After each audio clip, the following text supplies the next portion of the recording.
biggest source market for tourism in Brunei. Brunei Darussalam, with its unique history and natural attractions, has great potential for tourism.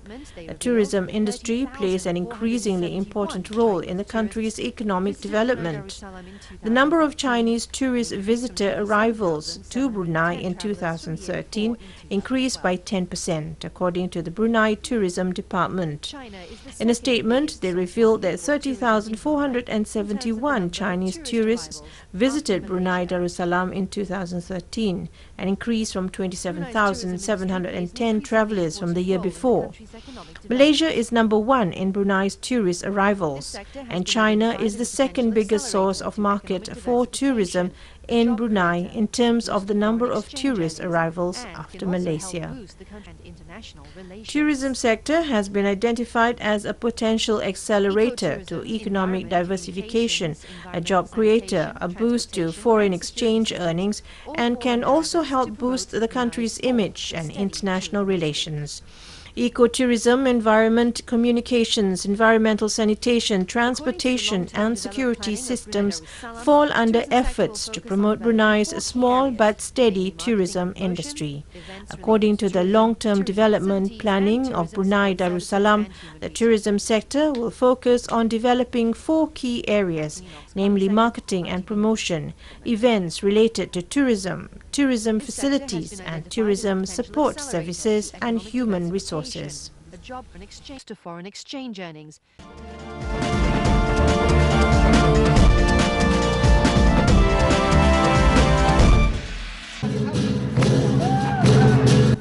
Khmer ethnic people celebrated Bon Kreu, which is a New Year festival of Khmer tribe in Pak Hau village, Setani district, Vientiane capital, in the presence of high-ranking officials. And a member for Luang Prabang province, Colonel Buton Sitsuvong, who is the host and a Khmer himself, said Khmer people's customs and traditions, especially Kreu, has been practiced by their ancestors for hundreds of years. The Bon Kreu started with processions reflecting customs and a way of life of Khmer people, including sword dancing, sidling with stick digging in the ground locally known as Mei Sak Kau Hai, drum beating and gong hitting. Celebrants wore Khmer traditional costumes. A bachi ceremony was also held at the event. Bachi bamboo tray was decorated and filled with agricultural produce, rice wrapped and boiled in banana leaves known as katom, sweets and boiled chicken. Alcohol fermented in earthen jar, locally known as lao he drinking, Chum Khmer traditional song singing, complemented with kini sound, were performed and enjoyed at the event. Bon Kreu is held annually. It is a time the Khmer people pay their gratitude and respect to their ancestor Kwong Cheong and crops, mainly taro and root crops, which are staples of Khmer people since time immemorial. The traditional ceremony began in the morning, where participants paid respect to their elders and wished each other good health, happiness and more crops in the next harvest. The most impressive and different aspect of this festival from those of other tribal groups in Laos is that while the traditional ceremony is going on, live chickens are cut to get blood. The chicken blood is rubbed into the knees of the elderly, wishing them well. The ceremony took place with food and drinks, especially boiled chickens and sticky rice whiskey being served. After the traditional ceremony, traditional dances, especially Pon Lai Gnau, were shown. While joining the celebration, Colonel Buton Sitsuvong urged the people to increase their food production, improve living conditions, reduce poverty and preserve the traditions and culture. Kreu is closely connected to food production and the well-being of the people. If there is good harvest and high income that year, the Kreu celebration will be organized well and plenty of food will also appear. This year the harvest was good and the living conditions of the people improved, so the Kreu celebration is fairly good compared with previous years. Colonel Buthon Sivutsuvong proudly said the party and government are concerned on improving the living conditions and preserving cultures of minority groups. Therefore, Kur celebration helps the young generation to know traditions and customs.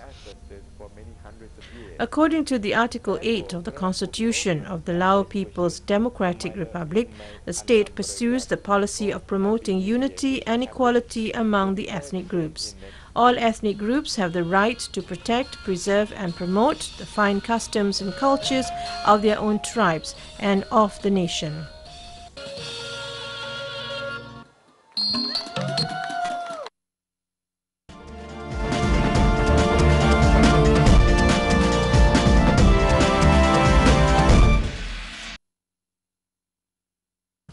Leveraging robotics and assistive technology to develop healthcare solutions, and that's the aim of the new Centre for Healthcare Assistive and Robotics Technology, or CHART, at Singapore's Changi General Hospital was officially opened recently.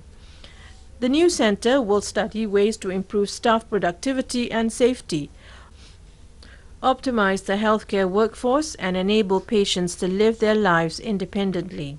Since February this year, this robot called Hospi has been delivering items such as medicine, medical specimen and patients' case files within the hospital. It's able to move around and even use the lifts on its own. The items Hospi carries can only be accessed with ID cards.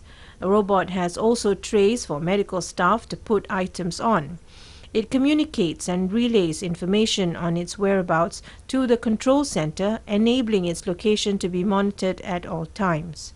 Use of the robot helps to save manpower and boosts the hospital's productivity by up to 30%.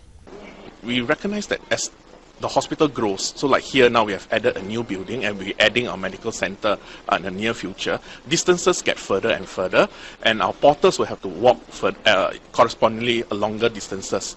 And our porters are also getting older, so it can be challenging for them if they were to deliver the case notes and the products within a short period of time or walking long distances. The new center will test such technologies before they are used in the hospital. It will be equipped with a design lab as well as a living lab with mock wards, clinics and surgery rooms. It said it will work with various healthcare clusters, care providers and partners from academia and the research industry to come up with new technologies. In the works is this interactive robotic. It can entertain patients while they wait for their appointments. It can also humor children during vaccination. Another project being tested is this system to sort out surgery instruments. It's usually done by a nurse's assistant. Automating the process will eliminate human error. By using this system, the benefit you can get is actually only one temporary staff is required for the picking and only 2 hours for the training. And there are 50% improvement on their work. And also about 3 hours saving by using this system. Currently, CGH is collaborating with Nanyang Technological University as well as the Singapore University of Technology and Design.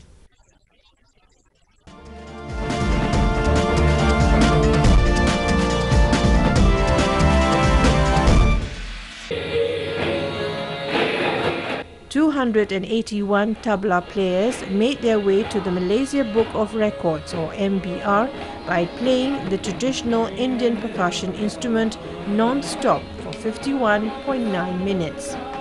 The event, called the Festival of Tal or Festal 2015, was held at Fort Cornwallis in Penang recently to promote Indian music. It is now recognized as the largest and longest non-stop tabla playing event, beating the previous record set by 165 tabla players who played the non-stop for 18 minutes in Klang in 2012. According to its organizer, the Penang Tabla Society, the initial goal was to get 200 players to play the tabla for 45 minutes, but the overwhelming support received made it possible for the event to be larger and longer. The MBR certificate was handed over to Fair Style Director Dr. Sivabalam Sastriya at the end of the event. The youngest participant was 5, while the oldest was 65 years old. More unique was that the participants included not only locals but foreigners such as those from Ireland, Japan, India and Germany. Some 1,000 spectators turned up and there was a thunderous applause when it was announced that the players had set a new record.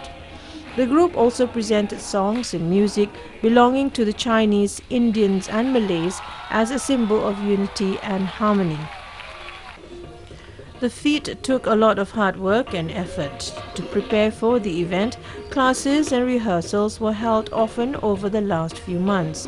The record would not have been possible if not for the tireless effort of the volunteers and tutor P. Palanivello, also known as Master Shaktivel.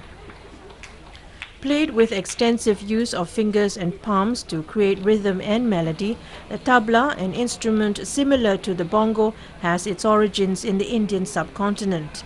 It is a pair of drums with a smaller right-hand drum called a tabla and the bigger left-hand drum called a daga or baya. Tabla is used in Hindustani classical music and in the traditional music of India, Pakistan, Afghanistan, Nepal, Bangladesh and Sri Lanka. International tabla maestros, among others, are Ustad Zakir Hussain, Ustad Ala Raka and Trilok Gurtu.